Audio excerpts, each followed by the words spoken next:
propaganda en un periódico del Medio Oeste y que el anuncio decía lo siguiente: ¿podría la persona o las personas que por 2 ocasiones rompieron la cerca de mi propiedad y mataron una de mis vacas, por favor, podrían venir una vez más? Amigo, ¿qué hace usted cuando alguien le hace una maldad? Le invita para que se la hagan de nuevo y entonces usted poder desquitarse. Miremos lo que nos dice Mateo 18, empezando en el verso 15. Por lo tanto, si tu hermano peca contra ti, ve y repréndele estando tú y él solos. Si te oyere, has ganado a tu hermano. Mas si no te oyere, toma aún contigo a 1 o 2, para que en boca de 2 o 3 testigos conste toda palabra. Si no los oyere a ellos, dilo a la iglesia. Y si no oyere a la iglesia, tenle por gentil y publicano. De cierto os digo que todo lo que atéis en la tierra será atado en el cielo, y todo lo que desatéis en la tierra será desatado en el cielo. Otra vez os digo que si 2 de vosotros se pusieren de acuerdo en la tierra acerca de cualquier cosa que pidieren, les será hecho por mi Padre que está en los cielos. Porque donde están 2 o 3 congregados en mi nombre, allí estoy yo en medio de ellos. Entonces se le acercó Pedro y le dijo: Señor, ¿cuántas veces perdonaré a mi hermano que peque contra mí? Hasta 7. Jesús le dijo: no te digo hasta 7, sino aún hasta 70 veces 7. Hoy quiero compartir con usted acerca de cómo curar, sanar y restablecer relaciones rotas. Y yo creo que todos quienes hemos estado sirviendo a nuestro Salvador por mucho tiempo, tendremos un número de experiencias de quienes nos han hecho daño. Y ese es un problema muy doloroso. La palabra pecar significa literalmente no dar en el blanco, o estar fuera de los límites de algo, o transgredir. Cuando alguien peca contra otra persona, está transgrediendo en la vida de esa persona. La relación se rompe y cualquier comunión es cercenada. Ahora, déjeme decirle por qué esto es un problema doloroso. En primer lugar, porque ofende a Dios el Padre. Mi papá tuvo un hermano que nunca visitó nuestra casa. Él vivía en Denver, en Colorado, y un día vino a West Palm Beach, en la Florida, para visitarnos. Mi madre se pasó toda la noche cocinando un pavo, y yo tuve que dormir con mi hermano mayor. Ambos, aunque éramos jóvenes, éramos bastante grandes. Yo jugaba fútbol norteamericano, y él recién había regresado después de haber estado en el ejército. Y tuvimos que dormir los dos en una cama pequeña para que la otra cama pudiera ser usada por nuestro visitante. A la medianoche, al darse vuelta mi hermano en esa estrecha cama, me quitó la cobija. Yo estiré la mano y se la quité.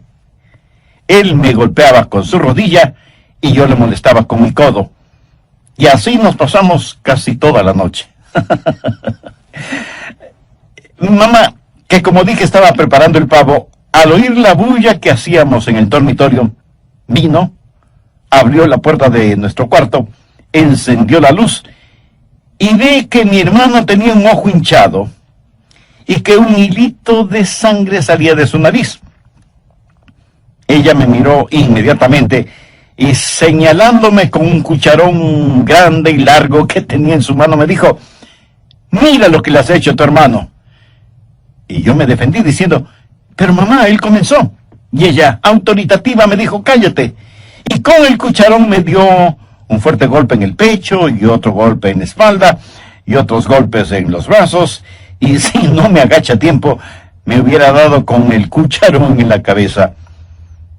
¿Cree que ella, después de esa demostración de samurái femenina, se mordió los dedos diciendo: ¿qué es lo que he hecho a mi pobre Adrián? De ninguna manera.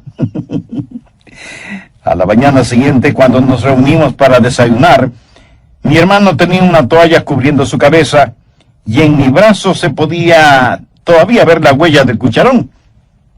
Y ahí está nuestro tío que nos visitaba por primera vez mirándonos sorprendido.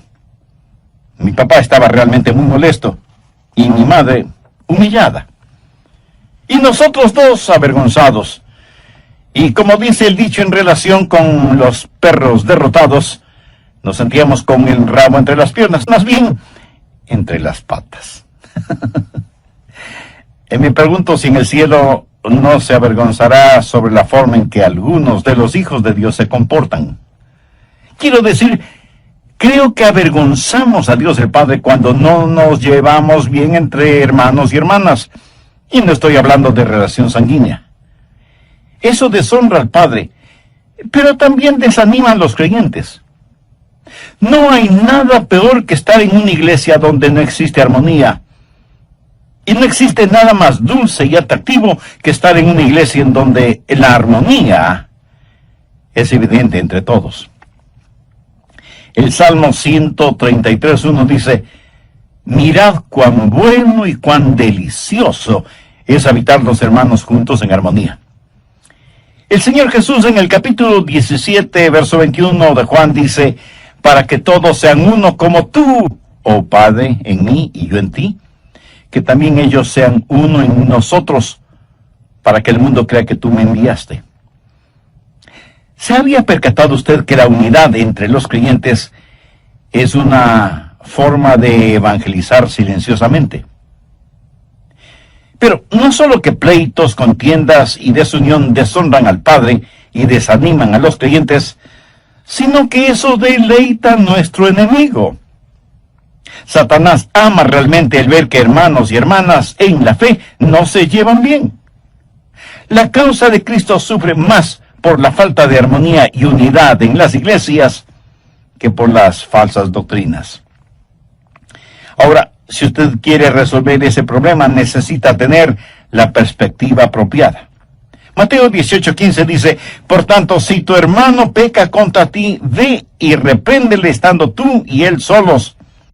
Si te oyere, has ganado a tu hermano. Cuando hablo de perspectiva apropiada, tengo en mente tres cosas. Lo primero que usted necesita hacer es considerar su relación con esa persona que ha pecado contra usted. Puede ser su hermano o hermana en la carne, o puede ser su hermano o hermana en la fe, quienes, como usted, llaman a Dios Padre. Y usted necesita considerar esa relación. Y usted puede arguir sobre este punto diciendo: pero él o ella no son mis hermanos espirituales. Nunca se han salvado, aunque son miembros de la iglesia. Bueno, si no son sus hermanos en Cristo, entonces quiere decir que están ciegos espiritualmente y por lo tanto caminan al infierno. ¿No es eso una razón muy poderosa para que usted ore más intensamente por ellos? Pero si él o ella son sus hermanos espirituales, el hacerles daño es hacerse daño a usted mismo, porque tanto ellos como usted son miembros del cuerpo de Cristo. Así que considere esa relación. No importa lo que una persona haga o cuánto le hayan hecho daño, ellos necesitan más de su amor. Veamos primera de Juan 3:16. En esto hemos conocido el amor, en que Él puso su vida por nosotros. También nosotros debemos poner nuestras vidas por los hermanos. Y en Gálatas 6:10 Pablo dice: así que, según tengamos oportunidad, hagamos bien a todos, y mayormente a los de la familia de la fe. Cuando usted está desarrollando una perspectiva apropiada, primero considera la relación, segundo considera la responsabilidad, que es lo que leímos en Mateo 18:15. Por tanto, si tu hermano peca contra ti, ve y repréndele estando tú y él solos. Si te oyere, has ganado a tu hermano. Escúcheme, cada creyente que fracasa es la responsabilidad de otro creyente. Cuando un hermano o hermana fracasa, otro hermano o hermana deben ayudarle a levantarse, porque la Biblia dice en Gálatas 6:1, hermanos, si alguno fuere sorprendido en alguna falta, vosotros que sois espirituales, restauradle con espíritu de mansedumbre, considerándote a ti mismo, no sea que tú también seas tentado. Así que considere su relación tanto como su responsabilidad. Si alguien le ofende, es su responsabilidad el tratar de arreglar positivamente esa relación. Y cuando considere su relación y su responsabilidad, es muy importante que se considere a usted mismo. Veamos nuevamente Gálatas 6:1. Hermanos, si alguno fuere sorprendido en alguna falta, vosotros que sois espirituales, restauradle con espíritu de mansedumbre, considerándote a ti mismo, no sea que tú también seas tentado. Ahora, ¿cómo se considera usted mismo? Si usted va a tratar de enderezar la vida de alguien, ¿es usted culpable del mismo pecado? El apóstol Pablo dijo en Romanos 2, los primeros 3 versos, por lo cual eres inexcusable, oh hombre, quien quiera que seas tú que juzgas, pues en lo que juzgas a otro, te condenas a ti mismo. Porque tú que juzgas, haces lo mismo. Mas sabemos que el juicio de Dios contra los que practican tales cosas es según verdad.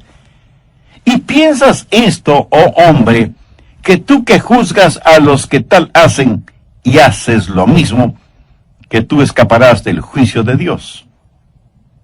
En otras palabras, Pablo está diciendo, ¿cómo podemos atrevernos a juzgar a otra persona del mismo pecado del cual nosotros somos culpables? También hay que considerar el tiempo que invertimos orando por esa persona que ha pecado contra nosotros, y debemos recordar lo que dijo Samuel. Así que, lejos sea de mí que peque yo contra Jehová, cesando de orar por vosotros.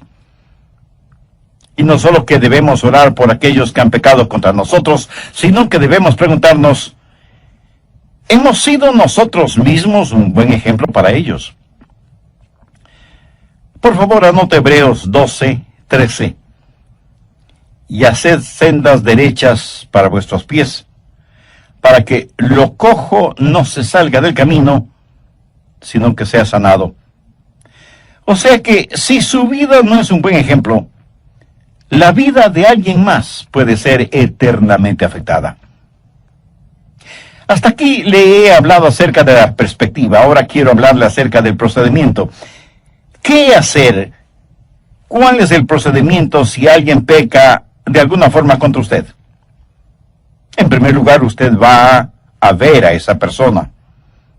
Enfatizaré nuevamente lo que dice Mateo 18:15. Por tanto, si tu hermano peca contra ti, ve y repréndele estando tú y él solos. ¿Lo entiende? Usted lo visita privadamente. Si alguien peca contra usted, no lo divulgue a los 4 vientos. Vaya donde la persona que le ofendió y no se lo diga a nadie. ¿Por qué?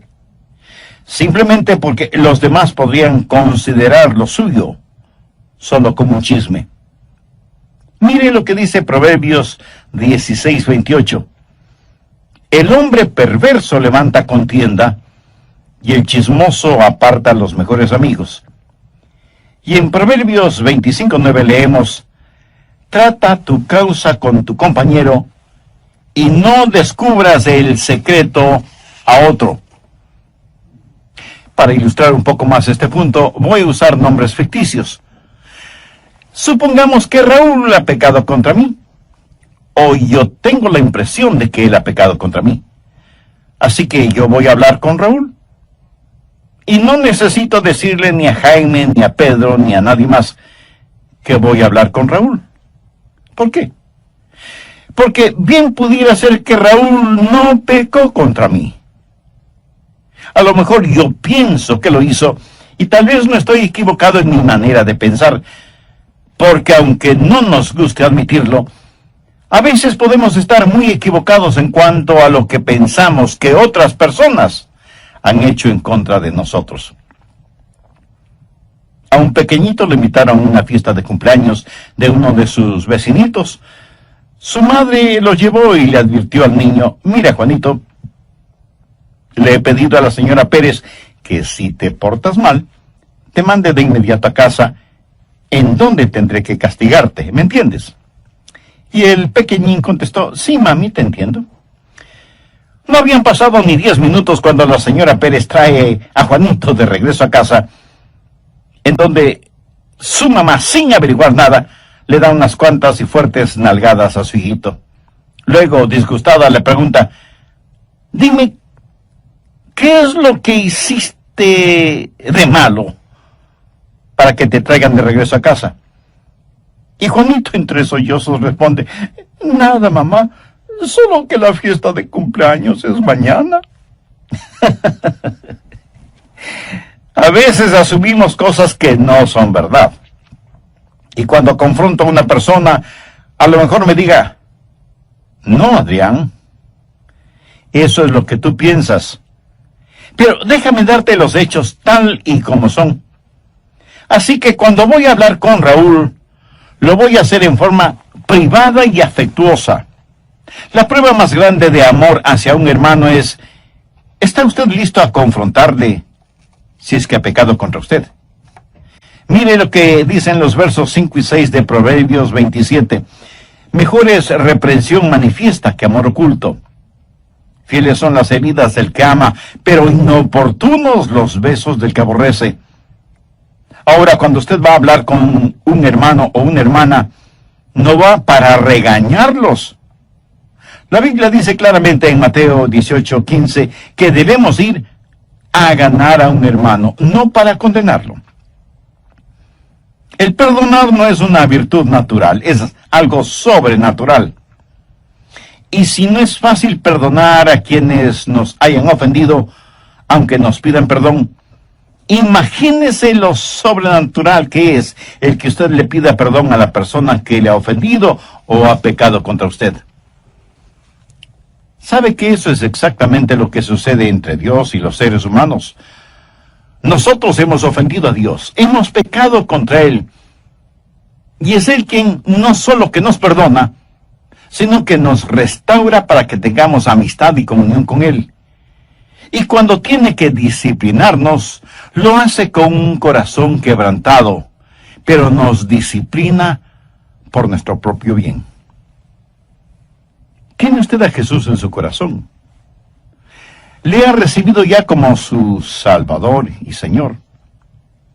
Usted puede tener comunión íntima con Él ahora mismo si se arrepiente de sus pecados, le pide perdón y toma la decisión de permitir que Cristo controle y dirija su vida.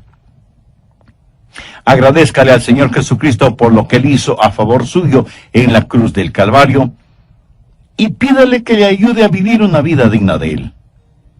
Si alguien peca contra usted o le hace algún daño, ¿sabe cuál es la reacción de nuestra naturaleza humana? Si es que hemos superado aquello de ojo por ojo y diente por diente, entonces, como si estuviéramos practicando una virtud, decimos, él o ella pecó contra mí. Y si quiere que le perdone, debe venir a pedirme perdón. Pero que yo vaya a buscarle para perdonarle, jamás. Pero es exactamente eso lo que la Biblia dice que debemos hacer y hacer. Antes sed benignos unos con otros, misericordiosos, perdonándoos unos a otros como Dios también os perdonó a vosotros en Cristo. Permítame hacerle una pregunta. ¿Dios le buscó a usted? Por supuesto que sí. ¿Por qué amamos a Dios? Porque Él nos amó primero. Mire lo que Pablo dice en Romanos 5:8, mas Dios muestra su amor para con nosotros en que siendo aún pecadores, Cristo murió por nosotros. Ahora si alguien peca contra nosotros, no podemos darnos el lujo de esperar que ellos vengan a nosotros, nosotros vamos a ellos. ¿Y cómo realizamos esa visita? La hacemos en forma privada, amorosa y humildemente, con el espíritu de Gálatas 6:1. Hermanos, si alguno fuere sorprendido en alguna falta, vosotros que sois espirituales, restauradle con espíritu de mansedumbre, considerándote a ti mismo, no sea que tú también seas tentado. Evidentemente Simón Pedro estuvo escuchando todo esto, y se puso a pensar, porque sabía que algunos habían pecado contra él, así como él había pecado contra otros. Y estuvo pensando, ¿cuál es el límite en este asunto? Veamos Mateo 18:21. Entonces se le acercó Pedro y le dijo, Señor, ¿cuántas veces perdonaré a mi hermano que peque contra mí? Hasta 7 veces. En la mente de Pedro, este asunto del perdón debía tener un límite, porque él creía que no se puede perdonar indefinidamente, porque mientras más una persona peca, menos son las posibilidades de perdón. Es decir, llega un momento en que hay que decir, basta, no más. Y Jesús le dijo que esto del perdón no es un asunto de matemáticas. Jesús le dijo, no te digo hasta 7 veces, sino aún hasta 70 veces 7. Esto es algo interesante porque la verdad del asunto es que si usted perdona genuinamente a una persona una vez, entonces ese pecado debe desaparecer para siempre. Y si le vuelven a ofender de la misma manera, es como que si le ofendieran o pecaran contra usted por primera vez. No será como la 4ª o 7ª vez, será como si fuera la primera vez. Y usted no mantiene una libreta de notas para anotar el nombre de las personas que pecan contra usted, qué clase de pecado fue y qué número fue. El amor, mi amigo, no mantiene archivos. Usted humilde y libremente perdona a su hermano o hermana antes de que la falta de misericordia infecte su vida. Y perdona completamente, totalmente. De paso diré que cuando usted va a una persona en busca de perdón, asegúrese de que es perdón lo que recibe. Porque una persona orgullosa podría decirle, oh, no tiene importancia, está bien, olvídalo. Usted debe decir, yo quiero que me perdones. El olvidar una ofensa solo será realidad cuando esa ofensa es perdonada. Cuando esa página en la relación con determinada persona es una página nueva y limpia, y no una página simplemente medio borrada. Debemos perdonarnos unos a otros como Dios en Cristo nos perdona a nosotros. Ahora, todo esto nos pone frente a un problema. ¿Qué si la persona no quiere escucharnos? ¿Cómo frecuentemente sucede? Y dirán, yo no te hice nada malo, o no necesito pedirte perdón ni necesito de tu perdón, o sí, hice lo equivocado y a ti qué te importa. ¿Qué hacer en casos así? Un nuevo elemento, la confirmación. Primero, visitación, segundo, restauración y tercero, confirmación. O sea, Mateo 18:16 entra en acción. Mas si no te oyere, toma aún contigo a 1 o a 2, para que en boca de 2 o 3 testigos conste toda palabra. Así que usted necesita a alguien que sirva de testigo para que 2 o 3 son necesarios para testificar y confirmar, porque usted podría estar equivocado y la otra persona tener la razón. Todos tenemos nuestros puntos ciegos. Yo los tengo. Todos los tenemos. Ahora Jesús no habló de agentes secretos cristianos. Las personas que le acompañen no van para testificar contra la otra persona, sino a tratar de ganar a la otra persona. Pero suponga que esa persona tiene oídos sordos, y aunque usted ha ido a él o ella en forma privada, con una actitud amorosa y humilde, pero esa persona no le escucha, entonces usted busca la ayuda de amigos espiritualmente maduros para que le acompañen y sean testigos de que la persona involucrada no quiere escuchar. Después de que esa visitación y confrontación no tuvo éxito, ¿qué hacer? Bueno, usted pone el asunto en conocimiento de la iglesia porque ya se vuelve un asunto sumamente serio. Busque Mateo 18:17. Si no les oyere a ellos, dilo a la iglesia. Y si no oyere a la iglesia, tenle por gentil y publicano. El asunto está ahora frente al liderazgo de la iglesia y la persona será confrontada por los líderes espirituales. Pero nunca pierda de vista que el objetivo no es condenar a esa persona, sino recuperar a esa persona y que sea desafiada a un profundo examen de conciencia. Al mismo tiempo, la iglesia debe examinarse para saber si en verdad está administrando a las necesidades emocionales y espirituales de esa persona y si se ha tomado como responsabilidad seria el orar por ella, por su arrepentimiento y por su restauración. Y si con todo este procedimiento la persona tampoco escucha a la iglesia, ¿cuál es el próximo paso? La segunda parte del verso 17 tiene la respuesta. Y si no oyere a la iglesia, tenle por gentil y publicano. Eso en lenguaje sencillo significa hay que excomulgarlo. Los gentiles eran las personas que no pertenecían a la fe judía.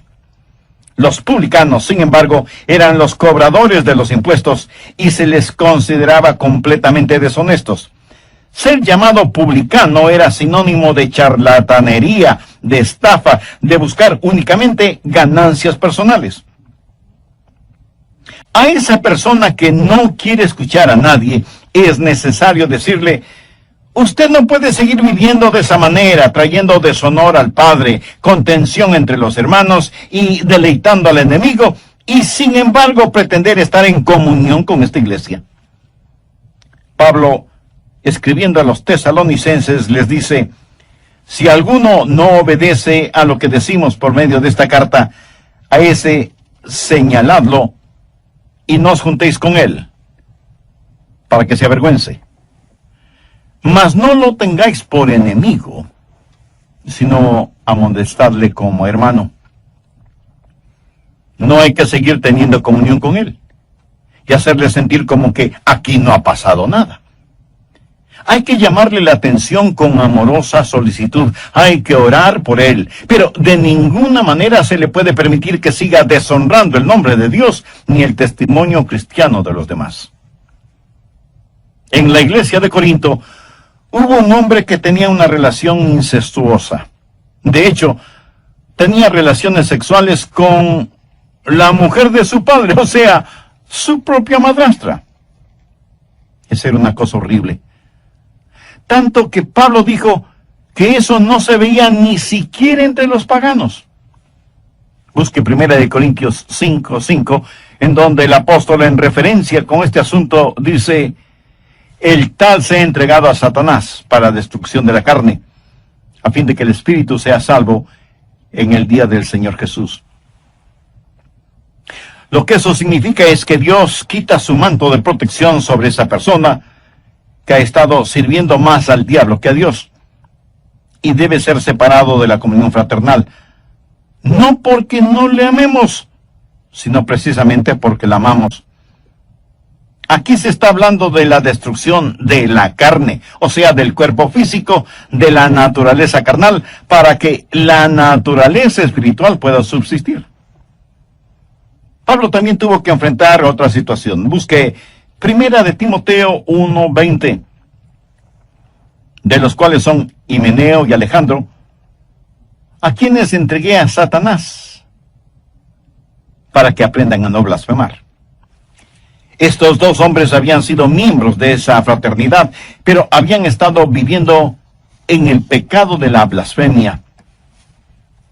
Personas en estas categorías deben ser excomulgadas y dejadas fuera de la comunión fraternal. Pero ponga mucha atención a lo siguiente.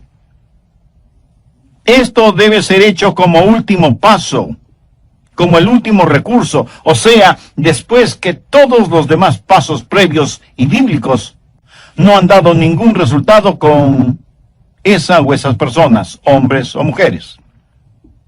No es cuestión de saber que alguien ha fallado en algo y privarlo de la comunión, porque todos nosotros fallamos de alguna forma alguna vez. Todos nosotros, aun aquellos que se creen lo mejor de lo mejor, caen, fracasan, pecan. Y recuerde que la iglesia no es un museo donde se exhiben los santos, más bien es un hospital para los pecadores. Una versión parafraseada de Romanos 14:1 dice: recibe a un hermano en la iglesia, aunque él casi no crea que Cristo pueda salvarle. Debemos aceptar a los bebés en Cristo, a los débiles en la fe, a quienes tropiezan y pecan, y debemos amarles, confrontarles, ayudarles y edificarles. No excluirles simplemente porque han caído, pues porque han caído necesitan más de la iglesia. Pero de lo que se está hablando en este pasaje es de una persona recalcitrante, necia, obstinada. Una persona que dice: no voy a cambiar. Escojo esta manera de vivir, ese es mi estilo de vida. Repudio el amor que me muestran. Quiero transitar por mi propio camino. No escucharé a ningún hermano que venga a mí. No haré caso de los testigos que le acompañen. No escucharé a la iglesia que me ha desafiado. Entonces, con el corazón quebrantado, tendremos que decir a esa persona: hermano o hermana, lo sentimos profundamente, pero no puede continuar viviendo de esa manera y teniendo comunión en la iglesia. Usted mismo se ha vuelto como un gentil y publicano. Entonces, ¿qué hacer con una persona así? Primero, la ama y trata de ganarla para Cristo. Pero no le permitimos que vierta su veneno en la congregación. No podemos, no debemos permitir a esa persona herir, distorsionar y vilipendiar la causa de Cristo. Así que, si alguien ha pecado contra usted, no haga eso un asunto de chisme. No venga a decirme a mí lo que esa persona le ha hecho. Vaya usted donde esa persona, ore y vaya con amor, humildad y gentileza y trate de ganar a su hermano o hermana. Si no le escuchan, busque que le acompañen 2 o 3 hermanos de confianza, espiritualmente maduros, y vuelvan donde esa persona. Si él o ella no les escucha, traiga el asunto al conocimiento de la iglesia y que la iglesia los confronte. Y si tampoco escuchan a la iglesia, aunque se nos quebrante el corazón, debemos tratar a esas personas como si nunca ellas hubieran conocido a Jesucristo como su Salvador y Señor. Pero recuerde, ese es el último paso, el último recurso. El primer paso siempre debe ser tratar de restaurarles y traerles de regreso al redil. Hace años, y cuando era pastor en una iglesia, les dije a los diáconos que no estaba satisfecho con la forma en que se practicaba la disciplina bíblica en esa iglesia. De paso, debo decir que se debe practicar disciplina bíblica en las iglesias cristianas, si es que como creyentes e iglesias cristianas queremos ser de impacto y ejemplo en el mundo. Creyentes e iglesias santos. Pero tampoco queremos una iglesia en donde los miembros piensen que son mejores que otras personas. No debemos ser parte de una iglesia que no da cabida a quienes han caído y están heridos emocional y espiritualmente. Queremos iglesias que al orar puedan decir: Dios, envíanos un avivamiento. Que tengan la absoluta seguridad de que Dios no les dirá: si quieren avivamiento, primero limpien sus vidas y no sigan practicando cosas que yo claramente he prohibido en mi palabra. Como iglesia, debemos ayudar a aquellos que están luchando espiritualmente y a aquellos que han caído. Pero por otro lado, como iglesia debemos tener parámetros espirituales, éticos y morales y cumplirlos. En nuestros días, muchas iglesias, en vez de ser un aprisco, se han convertido en un zoológico en donde todos entran, pero nadie sale. El Señor Jesucristo no nos deja divagando por aquí o por allá. No nos deja solos y sin esperanza. Y en su palabra nos enseña cómo debemos comportarnos como creyentes, cómo amar a otros y cómo perdonar y restaurar la vida espiritual de hermanos y hermanas en la fe. Y nos ha dado no solamente las herramientas espirituales y emocionales para que podamos ayudar a aquellos que emocionalmente han fracasado, sino que también nos ha dado un corazón sensible y celoso por la santidad y pureza de su iglesia. para que no seamos apáticos cuando veamos cosas que podrían dañarla, contestar al Espíritu Santo o causar que los no salvos tropiecen por nuestro testimonio. Amiga, amigo, ¿le ha entregado su corazón al Señor Jesucristo? ¿Le ha recibido como su Salvador? Si aún no lo ha hecho, ¿no le gustaría hacer esa decisión? Recuerde que para ser salvo debe guiar en el Señor Jesucristo. Jesús murió por usted en la cruz del Calvario y usted debe recibirle por fe en su corazón.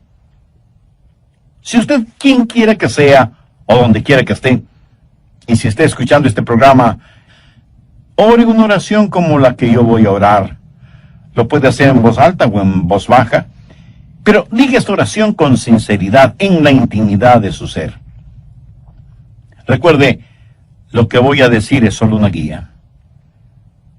Querido Dios, y por amarme a pesar de mis pecados, sé que mi pecado merece tu justicia, pero vengo en busca de tu gracia y tu misericordia. Señor Jesús, te agradezco que tú sacrificaste tu vida en la cruz y derramaste tu preciosa